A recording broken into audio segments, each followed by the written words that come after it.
Et salut tout le monde, c'est MT, j'espère que vous allez bien, car aujourd'hui dans cette vidéo, et comme vous avez pu le voir rapidement, j'ai le plaisir de pouvoir vous présenter aujourd'hui un boîtier de chez Lienli. C'est la première fois que vous me verrez présenter un boîtier de cette marque-là sur la chaîne, et je suis vraiment très content de pouvoir vous le proposer. Il s'agit de leur nouveau boîtier, donc le Lienli A3 MATX WD, et WD simplement pour l'abréviation de Wood. Le A3 est déjà sorti, sauf que cette déclinaison n'existait pas en fait à l'heure actuelle. Il s'agit tout simplement d'une déclinaison avec une façade un peu plus stylé. Et vous connaissez mon amour pour le mélange entre bois et métal, surtout dans la partie boîtier. Bref, je vais vous présenter tout ça dans cette vidéo. Cette vidéo est en partenariat donc avec Lienli et aussi avec FSP, donc je vous présenterai les différents produits. Néanmoins, je reste 100% objectif sur les produits et sur la présentation et sur le test de ces derniers. Bref, vous me connaissez. Donc si vous aimez ce type de vidéo, eh ben n'hésitez pas à me le dire directement en commentaire, à mettre un pouce bleu et puis à vous abonner en activant la cloche de notification pour être au courant de toutes les prochaines vidéos. Et puis avant d'attaquer le test de ce petit boîtier. Cette vidéo est sponsorisée par le partenaire de la chaîne qui est VIP Orsidiki, donc je vous mets un timecode si vous souhaitez passer à sponsor. Sinon, je vous laisse vous servir votre meilleur petit café à des familles. On se retrouve juste après pour la présentation de ce Lienli A3 MATX Wood. C'est parti. Et donc là, on se retrouve sur le site de VIP Orsidiki. Nous, ce qui va nous intéresser, ça va être les clés Windows 11 et Windows 10. Windows 11 Pro, vous l'avez pour 27 €. Windows 10, ça dépend tout simplement de votre version. Donc ça, c'est vraiment à sélectionner en fonction de votre système d'exploitation. Vous avez les deux qui sont disponibles. On revient sur Windows 11 Pro parce que c'est celle que j'ai besoin. Elle est à 27 €, mais avec le code MHT18, MHT18, je le précise, vous avez 25% de réduction. Ça vous fait la clé à 20,25 €. Moi, je vais passer par PayPal pour la partie paiement. Vous le voyez, c'est effectué assez rapidement. On va directement se retrouver dans le centre utilisateur, afficher la clé, puis obtenir la clé. Là, vous avez votre clé d'activation. Pour ce faire, après, on va directement dans les paramètres d'activation de Windows. Vous allez faire ajouter une clé pour vous. Moi, je la modifie pour ma version. Après, vous la copiez, coller directement dans l'espace de la fenêtre prévue pour, et votre Windows est activé pour 20 € grâce à VIP Orsidiki. Et voilà, vous le voyez juste à côté de moi. Donc, il s'agit d'un boîtier avec un format, donc un format quand même assez compact, vraiment léger. On est sur un boîtier qui est en 100% mesh, mais de toute façon, on va faire le tour du propriétaire. Mais surtout, moi, ce qui m'éclate, c'est vraiment la façade avant en bois comme ça. J'adore la partie style. Vous vous souvenez peut-être du fractal design que je vous avais présenté sur la chaîne. Là, clairement, on passe quand même aussi sur un autre niveau. Même si on n'a pas des très grosses lattes, là, on a quand même quelque chose qui est visuellement parlant vraiment très propre avec une belle façade. Bref, on va le déshabiller, on va faire le tour du boîtier et on se retrouvera juste après pour la partie test. C'est parti. Et donc là, on se retrouve directement sur la façade latérale. Ici, vous avez donc toute une partie en mesh métallique. Pour la partie déclipsée, on a juste besoin donc de forcer, on ne va pas avoir de vis de maintien, c'est maintenu directement avec du clips intégré. Là vous avez donc la plaque qui est quand même assez rigide et qui est de bonne qualité, donc 100% en métal. Ça fait vraiment plaisir parce qu'on a vraiment quelque chose de qualité entre les mains. Ici vous pouvez directement voir comme quoi on va avoir une grille d'emplacement pour en fait mettre des ventilateurs jusqu'à du 360 mm, donc c'est pas rien. En termes de longueur, le boîtier pourra quand même accepter presque toutes les cartes graphiques à l'heure actuelle sans avoir de gêne réel, donc ça c'est quand même assez important. Ici à l'intérieur on va pouvoir retrouver différents packaging, donc que ça soit des vis, les différents brackets ou autres, mais ça on le verra juste après. Maintenant on va passer à la façade avant. Et pour la façade avant, la belle, comme vous pouvez le voir, donc on a ici des lamelles directement donc en bois qui sont collées. Ce n'est pas amovible malheureusement. Vous allez pouvoir retrouver deux ports USB en A3, le bouton power, un port jack et un port jack micro, donc pour de l'audio et pour du micro, ainsi qu'un USB à type C. Donc ça, vraiment très agréable, un fond de panel bien fourni, mais comme les 3/4 des boîtiers, donc rien non plus d'exceptionnel sur ce côté-là. Et maintenant, on se retrouve sur la plaque latérale arrière, si on peut dire ça. Ici, vous retrouvez pareil, 100% du mesh. Pareil pour le déclipser, il suffit simplement de forcer, on va pas avoir de vis de sécurité, rien. Même qualité au niveau de la plaque, donc ça fait plaisir. Et à l'arrière, on retrouve les différents donc emplacements. Et là, il y a déjà quelque chose qui me fait peur personnellement, c'est la partie cable management et gestion qui risque d'être compliquée parce que comme vous pouvez le voir, la plaque s'est détachée en direct. Donc ça veut dire qu'au niveau du système de fixation pour la partie câblage, ça risque d'être un poil léger. Ici, vous avez donc un support qui est démontable pour des disques de 2,5 pouces, donc on peut très bien l'enlever et ça ne gênera pas la structure donc et au physique du boîtier. Donc ça, c'est quand même pas mal. Pareil, hein, on retrouvera les différents clips. Maintenant, on va passer sur la façade arrière du boîtier. Pour la façade arrière du du boîtier, vous retrouvez donc ici le logo Lian-Li. Ici, vous avez la prise d'alimentation. Alors en fait, il s'agit d'une prise pour une alimentation déportée, parce que le bloc d'alimentation, on le verra après, mais il vient se placer directement à l'avant. Donc vous avez déjà un câble qui parcourt l'intégralité du boîtier jusqu'à la connectique pour l'alimentation. Ici, on va pouvoir retrouver un emplacement pour un ventilateur de 120 mm. Ici, vous avez l'emplacement pour les différentes IO Shield, les équerres ici pour les PCI, équerres amovibles, donc qui sont en fait retirables. Ici, vous avez une vis à main pour pouvoir justement fixer les différents éléments comme les cartes graphiques ou les équipements en PCI Express directement. Donc on reste sur quelque chose d'assez sympathique. Ici, vous avez donc deux vis à main qui se dévissent d'usine à la main. Donc ça, c'est quand même plutôt pas mal. On n'est pas obligé d'avoir un tournevis directement. Hop, on vient les dévisser jusqu'à leur butée et on vient enlever la plaque du dessus.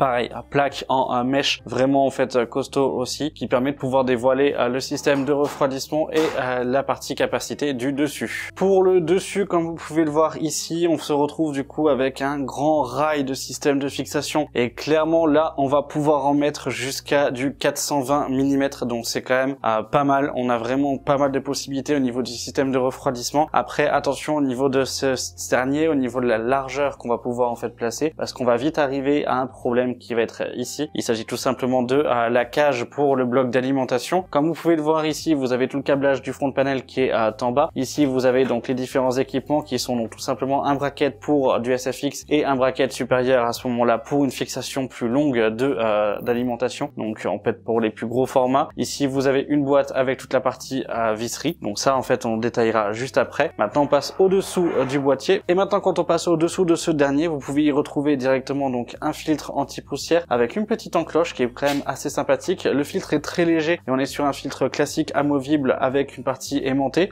Ici vous retrouvez donc les trois emplacements pour des ventilateurs en 120 mm au maximum. Donc là en fait dessus on sera sur un rail complet de 360 mm directement. Vous avez des pieds qui sont au nombre de 2 avec deux patins donc antidérapants, donc ça c'est pas mal aussi. Ici on peut voir comme quoi on a la possibilité de fixer à ce moment-là d'autres disques durs ou les 2,5 pouces directement sur le bas du boîtier, donc ça pourquoi pas. Donc après ça sera à vous de voir en fonction de votre configuration. Pour tout ce qui concerne donc tout ce qui va être ajouté au boîtier, ici vous avez une boîte avec donc l'intégralité des vis et des serre-câbles. C'est de plus en plus commun mais vraiment de très agréable en fait à utiliser et à avoir pour justement pouvoir faire tout le rangement. Ici vous avez donc un bracket pour mettre une alimentation en SFX, donc qui sont les formats du coup d'alimentation les plus petites, et ici vous avez donc un second bracket pour pouvoir porter justement l'alimentation en fait SFX ou avoir une réduction de fixation en fait en fonction. Donc ça c'est pas mal aussi. Clairement on aura fait le tour de ce boîtier d'un point de vue physique. On retrouve quand même un boîtier qui est léger, qui est bien fait, qui est propre directement. Au niveau de la façade avant, pour tous ceux qui veulent savoir, oui on peut venir déclipser aussi simplement que ça la façade directement, et au niveau de la façade on va se retrouver à avoir un filtre à l'arrière qui lui va être amovible pour pouvoir le nettoyer, pas aimanter rien, et la façade brute qui nous permet de pouvoir aussi à ce moment là donc changer les différentes positions pour l'alimentation afin de pouvoir l'abaisser en fonction du système de refroidissement que vous avez ou la monter en fonction de la carte graphique que vous possédez. Donc on retrouve quand même avoir un boîtier qui a pas mal de possibilités, qui est pas contraignant vis-à-vis de la partie alimentation ou de la partie carte graphique, en tout cas là sur le papier et sur le visuel. Après à voir ce que ça donne d'un point de vue montage et d'un point de vue test. Et donc là on a pu faire le tour de ce beau petit boîtier comme vous avez pu le voir, et clairement ça reste largement bon. La qualité de matériaux est quand même bien faite, on a des bonnes proportions, on peut voir que justement on peut mettre presque à n'importe quel composant à l'intérieur, que la disposition est quand même assez large. Mais là où on va rentrer dans la partie test directement de ce boîtier, c'est tout simplement concernant sa disposition. Et bien oui, contrairement à un boîtier normal, le Lian-Li A3 permet de pouvoir justement modifier certains éléments afin de pouvoir justement adapter votre configuration au niveau du boîtier. C'est chose quand même qui est quand même assez rare de façon globale, et notamment sur le fait qu'on est quand même sur un boîtier donc compact qui va pouvoir justement être fait plutôt par exemple pour des configurations en mini ATX, ou en fait là avec des configurations en micro ATX pour la carte mère. Et finalement ça permet aussi de pouvoir mettre aussi un radiateur avec un 360 mm ou tout simplement des ventilateurs en sous-bassement, voire même les plus grosses cartes graphiques du moment. Donc autant vous dire que c'est quand même assez intéressant, et on en viendra sur la partie prix juste après. Je vais d'abord vous montrer la partie possibilité de configuration de ce dernier, parce qu'au niveau de la partie possibilité de configuration, hop, on va commencer directement avec l'arrière juste ici. Vous avez tout simplement donc deux vis à enlever. La première et la seconde, afin de pouvoir tout simplement déclipser cette paroi. Cette paroi, on peut justement l'enlever sans aucun problème. On garde toujours une rigidité au niveau de la plaque, donc ça ne bouge pas. Le boîtier est vraiment très rigide, même sans. Donc on voit que ça a été conçu pour pouvoir justement être enlevé. Alors là, vous allez me dire, ouais, tu libères juste un peu de place, ça sert pas à grand chose. Sauf que, hop, je viens enlever à ce moment-là la partie avant au niveau du cache alimentation, ou en tout cas de la cage du bloc d'alimentation. Et cette dernière, il me suffit simplement de pouvoir l'enlever et la moduler là où je veux.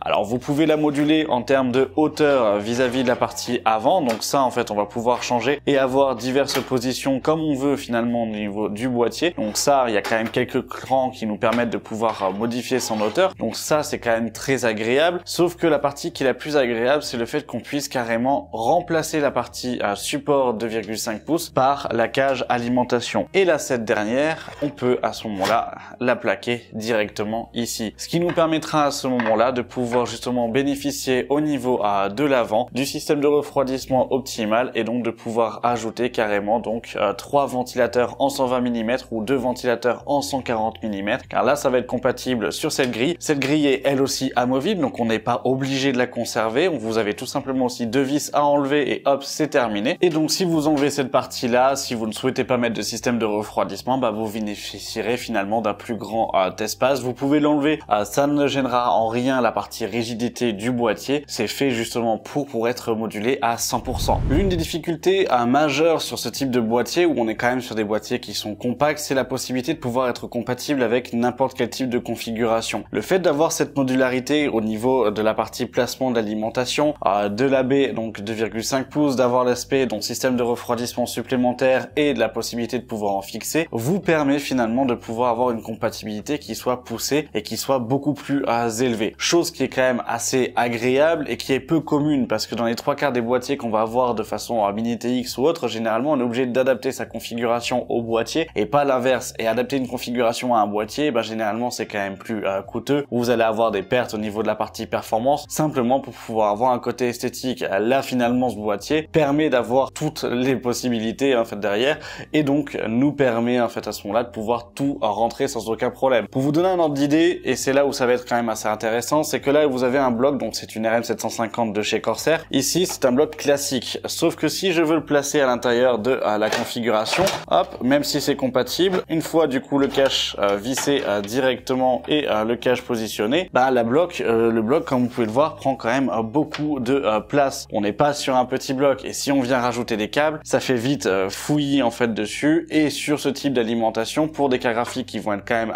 assez longues, on va être limité, et ça dans les données techniques, en fonction des positions, ce n'est pas fourni. Point qui je trouve pour moi est négatif sur en fait cette partie là. Mais après d'un côté, Lian Li se dit que si vous avez des grosses cartes graphiques, vous avez simplement besoin de le positionner hop à l'avant au niveau du bloc d'alimentation, et là vous pouvez y placer du coup les cartes graphiques comme vous voulez. Et donc ça c'est l'un des plus gros avantages de ce boîtier. Et justement pour la partie test, et là on va attaquer dans les parties résultats, pour pouvoir faire un montage, je ne vais pas utiliser un bloc traditionnel, je vais utiliser ce qu'on appelle un bloc SFX. Alors les blocs SFX, qu'est-ce que c'est? Ce sont tout simplement donc des alimentations qui sont au format ultra compact. Et pour ça, cette vidéo est aussi en partenariat donc avec Lian Li, où justement eux ils m'ont envoyé le boîtier, mais aussi avec FSP qui est l'un des plus grands constructeurs d'alimentation à l'heure actuelle, et qui ont une très large gamme et aussi une très grande expertise sur la partie alimentation de façon globale, même si vous allez avoir différents modèles plus ou moins connus. Là à l'heure actuelle ils ont sorti leur dernier modèle. Hop, il s'agit tout simplement donc de la FSP Dagger Pro en version SFX de 850 watts. Ce que je vous propose, c'est qu'on la déballe et après on voit ce que ça donne au niveau de l'installation. C'est parti. Au niveau de cette alimentation, on est sur une alimentation donc de dernière génération qui est compatible avec donc le ATX 3.0. Vous avez du coup la possibilité aussi donc d'avoir les nouvelles connectiques de chez Nvidia, donc le 12HPWR qu'on verra justement à l'intérieur. On est sur des condensateurs japonais, on est sur une alimentation qui est en single rail, donc finalement qui permettra de pouvoir alimenter n'importe quel type de carte, et du coup en fait de façon optimale. À l'intérieur vous allez pouvoir retrouver donc toute la partie notice de façon globale. Ici on va retrouver donc des scratchs ainsi que des vis de fixation de différentes tailles à ce moment-là, et un petit connecteur. Alors ce connecteur là permet, pendant le cas où vous souhaitez faire du water cooling custom ou autre, de faire tourner l'alimentation toute seule de façon automatique directement sans avoir avoir besoin d'allumer une carte mère. Donc ça, c'est plutôt positif. Vous avez le câble d'alimentation de façon classique. Ici, on va retrouver donc un bracket adaptateur. Alors, on l'a déjà avec le boîtier, mais là, ça permettra de pouvoir justement remplacer dans le cas où vous avez un boîtier qui permet de prendre uniquement des formats ATX comme en cette dernière, et bien de pouvoir prendre le format SFX, car le format SFX est quand même finalement plus petit, et vous allez le voir, et je pense que vous le voyez directement ici. Ici, on va avoir tout l'aspect câblage qu'on va détailler après, et là, vous avez le bloc d'alimentation. Il est vraiment tout petit, adapté à, j'allais dire vraiment n'importe quelle main, si on peut dire ça, mais c'est vraiment tout petit. C'est un peu difficile à croire de penser qu'on a 850 watts dedans et qu'on a quand même du coup une alimentation qui est en 80 plus gold, qu'on a quand même jusqu'à en fait supérieur à une efficience du coup supérieure à 90%. Bref, ça reste quand même vraiment en fait assez impressionnant de pouvoir voir ça. Au niveau de la partie connectivité, bien évidemment qu'on va pouvoir retrouver donc 2 x 8 pins PCI pour la partie GPU si besoin, 2 x 8 pins CPU en fait à ce moment-là. Vous avez donc le 24 pins pour la carte mère et le câblage donc pour les périphériques, donc SATA en fait à ce moment-là. Au niveau du câblage, on va y retrouver directement donc à l'intérieur un premier 8 pins vers 2 x 8 pour la partie VGA, un second à ce moment-là, donc jusqu'à 4 x 8 pins au niveau de l'alimentation. Vous avez le câble 24 pins ici. On va pouvoir retrouver donc un SATA vers 4 connecteurs SATA directement. Ici, on va pouvoir retrouver donc 2 x 8 pins CPU et un deuxième câble SATA vers du coup lui cette fois-ci 2 SATA et 2 Molex. Et après, on va retrouver donc le câble à ce moment-là propriétaire de chez Nvidia, le 12HP WR. Donc autant vous dire que cette alimentation est largement complète et qu'on est vraiment du coup sur un bon bloc. Mais vous allez me dire pourquoi est-ce que je vous présente une alimentation avec un boîtier, chose que je n'ai jamais faite à l'heure actuelle sur la chaîne. Et ben c'est que à l'heure actuelle, comme je l'ai dit, sur ces boîtiers-là, il faut quand même avoir des produits qui sont quand même compatibles, même si on aurait pu et j'aurais pu utiliser un bloc traditionnel comme je vous ai présenté avec celui en fait de chez Corsair. Sauf que comme vous avez pu le voir, ça prend quand même pas mal de place. Et là, le choix du coup d'avoir et de partir sur une SFX est beaucoup plus intéressant parce que ça me permet de pouvoir la placer sans aucun problème dedans, mais de prendre vraiment pas de place. Comme vous pouvez le voir, j'ai énormément du coup en fait de place à ce moment-là de conserver et de garder et finalement de restaurer, ce qui me permet de pouvoir mettre n'importe quel cadre graphique et de la placer du coup sur le latéral ou en fait sur la façade. Ça sera la même chose. Donc ça félicitera aussi le cable management. C'est aussi pour ça que c'est quand même intéressant d'avoir une alimentation qui soit en fait full modulaire et qui soit pas du coup à ce moment-là en fait intégrée au niveau des câblages, donc non modulaire. Hop. Mais si par exemple je veux la mettre au plus bas pour pouvoir avoir un gros radiateur au niveau du water cooling custom, bah je peux parce que l'alimentation une fois rentrée, comme vous pouvez le voir, elle prend vraiment très peu de place dans le boîtier. Donc là pour moi c'est vraiment un avantage et un gain de partir sur ce type de bloc d'alimentation parce que même si ça coûte quand même un peu plus cher, hein, on va pas se mentir, on est quand même sur des sommes qui sont un peu plus élevées, en moyenne du coup du 20 à 30% supérieur face à un bloc classique en TX en fait dessus, mais ça nous permet vraiment de pouvoir en fait à ce moment-là gagner de la place et optimiser finalement notre configuration. Donc c'est pour ça que à ce moment-là moi je vais utiliser cette alimentation. Je remercie FSP de pouvoir me l'avoir envoyé en même temps que Lienli en fait pour le boîtier. Et puis bah moi ce que je vous propose c'est que je monte ma config de test à l'intérieur, je vous présente les différents résultats et on en reviendra juste après pour la conclusion vis-à-vis des performances de ce dernier. C'est parti.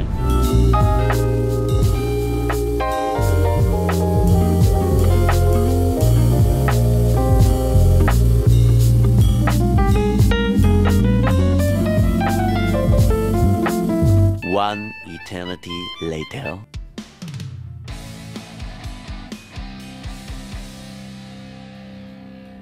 Et donc là, j'ai fini la partie montage et on en viendra à la partie conclusion après les résultats au niveau des tests et de la visualisation de l'airflow. Parce qu'il y a quand même pas mal de choses à dire à travers ce boîtier et je préfère vraiment tout condenser afin que vous ayez tout de bout à bout. Donc ce que je vous propose, c'est que je vous passe les différentes températures donc du boîtier, la config de test que j'ai remise en fait à l'intérieur. Donc c'est toujours la même, hein, 6900 XT, 10900K, avec toujours le même water cooling. Donc je vous passe les différentes températures, je vous passe aussi la visualisation de l'airflow afin que vous puissiez justement voir la spécificité finalement en fait de ce boîtier et on passera juste après avec l'aspect conclusion. C'est parti.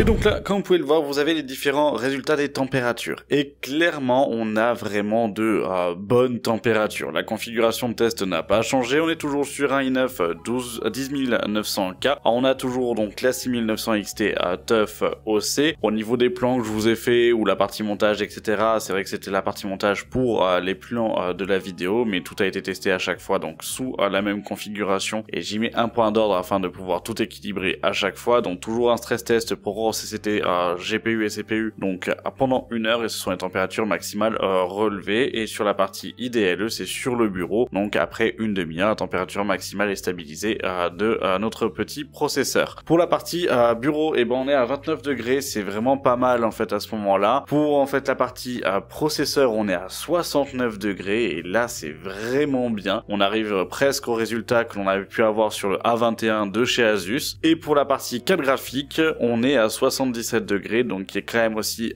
bon, ce qui montre comme quoi une façade finalement entre du verre et du mesh permet quand même d'avoir une meilleure extraction de l'air, parce qu'on va avoir une extraction de l'air qui se fait quand même sur le latéral, donc sur la tranche de la carte graphique.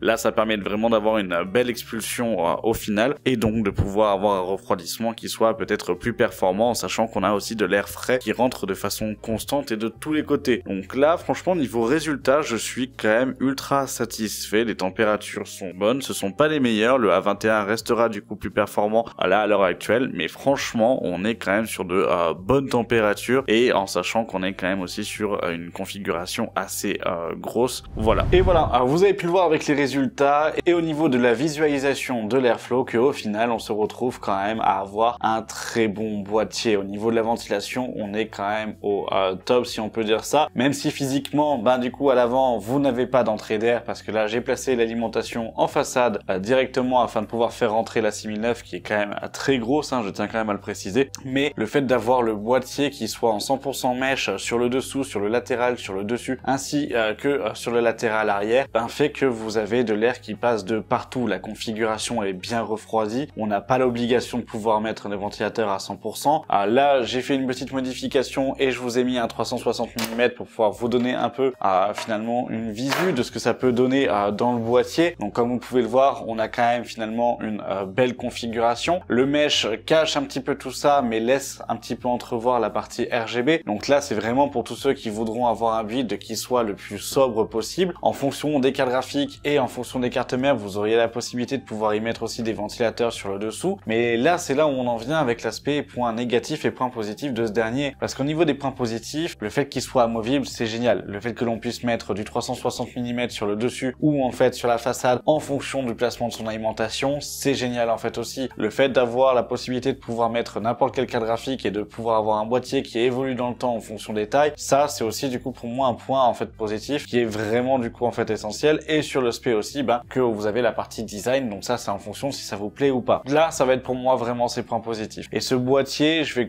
réellement le considérer comme étant presque l'un de mes boîtiers coup de cœur, et ça fait partie des boîtiers préférés que j'ai pu tester à l'heure actuelle, parce que justement du coup il permet tout ça. Cependant, l'un des plus gros points noirs que l'on va pouvoir retrouver en fait sur ce boîtier, et vous allez me dire oh c'est peut-être le prix, absolument pas, on en reparlera après, mais c'est tout simplement le câblage. Au niveau du câblage, le cable management de ce boîtier, c'est pas évident, réellement pas évident de faire quelque chose de propre. Là comme vous pouvez le voir, ils sont en dessous au niveau de l'alimentation, et j'ai quand même pu en fait un minimum attacher, mais c'est quand même compliqué. On n'a pas réellement d'attache, on n'a pas réellement de possibilité de pouvoir fixer les câbles correctement. Vous avez une goulotte en haut pour pouvoir faire passer le câble d'alimentation CPU ainsi que la rallonge de câble d'alimentation pour en fait le bloc d'alimentation, mais c'est tout. Donc c'est vrai que c'est quand même assez pauvre au niveau des attaches, et j'aurais limite préféré avoir par exemple un petit cache ou avoir un cache alimentation qui soit un peu plus long avec des attaches à l'intérieur afin de pouvoir justement fixer mes câbles correctement en fait dedans et de pouvoir faire quelque chose de beaucoup plus propre. Après, je peux comprendre aussi le point de vue en fait de Lian Li sur le développement de ce boîtier, c'est de se dire qu'en quoi il n'y a pas de vitre, donc on le voit pas, et quand c'est caché et qu'on le voit pas, on n'a pas besoin du coup en fait peut-être de pouvoir le fixer. Et ça c'est quelque chose qui pour moi est un petit peu gênant, parce que même si on le voit pas, nous qui avons monté notre config, on peut très bien justement soit pas le prendre en compte, soit être un petit peu maniaque et vouloir avoir quelque chose de propre pour avoir quelque chose qui soit donc satisfaisant au final. Et là c'est pour moi un petit peu en fait négligé finalement sur ce point là. Ça va être le seul point négatif que je vais pouvoir retrouver en fait réellement, parce qu'après vous allez avoir différents points négatifs pour certains qui vont considérer comme quoi si je mets l'alimentation ici, je peux pas faire ci, je peux pas faire ça, mais ça dépend de votre configuration et de votre besoin. Donc après, il faut voir s'il est adapté à vous, mais personnellement, je trouve que ça restera l'un des boîtiers les plus compacts à l'heure actuelle, qui permettra le plus de possibilités en fait aujourd'hui d'un point de vue configuration. Et j'en viens au final en termes de tarification, et ben oui, ça aussi peut-être que vous attendez, puisque j'en ai pas parlé depuis le début de la vidéo, ce produit et ce boîtier est tout simplement au tarif de 80 €. Et oui, on n'est pas sur un gros prix, clairement pas, il est vraiment peu cher, on va pouvoir le retrouver en Allemagne à 85 €, on l'a déjà retrouvé sur Amazon là aux alentours des 90 € en fait dessus, mais le prix de lancement était donc de 79,95 €, et là clairement c'est ultra intéressant, et pour ce prix là, on a vraiment un boîtier de bonne qualité et de haute qualité. Vous avez des boîtiers même des plus autres grandes marques qui seront pas du coup en fait aussi bonne qualité d'un point de vue fabrication pour en fait le double du prix. Donc là je suis vraiment très agréablement surpris, je suis vraiment très content du coup en fait d'avoir pu vous tester ce produit et de pouvoir l'avoir. C'est un produit que je vais garder, ça va être ma configuration en fait principale de stream. Autant vous dire que du coup je vais l'utiliser en fait H24 et je vais y mettre une belle petite config dedans, mais franchement ça reste pour moi un très bon boîtier dans son genre et ultra en fait modulable finalement, et qui permettra vraiment de pouvoir limiter vos configurations. Voilà, et voilà, c'est tout pour cette vidéo, j'espère qu'elle vous aura plu. Et ben si c'est le cas, et ben n'hésitez pas à me le dire à ce moment-là directement en commentaire. Dites-moi ce que vous en avez pensé du boîtier. Si vous avez des questions, vous pouvez me retrouver tous les lundis soirs sur Twitch où je stream directement. C'est un produit que je vais conserver, que je vais utiliser comme étant une configuration en fait pour moi à l'heure actuelle. Donc n'hésitez pas à me poser vos questions si vous en avez en fait directement dessus, je pourrai y répondre sans aucun problème. Je tiens tout d'abord aussi à remercier donc Lianny et FSP pour leur collaboration sur cette vidéo et pour m'avoir fourni le boîtier ainsi que l'alimentation. Vous retrouverez tous les liens des différents produits directement en description. N'hésitez pas à aller faire un tour à ce moment-là. Et puis si vous avez aimé cette vidéo, vous savez quoi faire en mettant votre meilleur petit pouce bleu, en vous abonnant et activant la cloche de notification pour être au courant de toutes les prochaines vidéos. Et puis moi je vous remercie d'avoir regardé la vidéo jusqu'à la fin. Je vous dis à la semaine prochaine pour une vidéo tech sur la chaîne. C'était MT. Salut!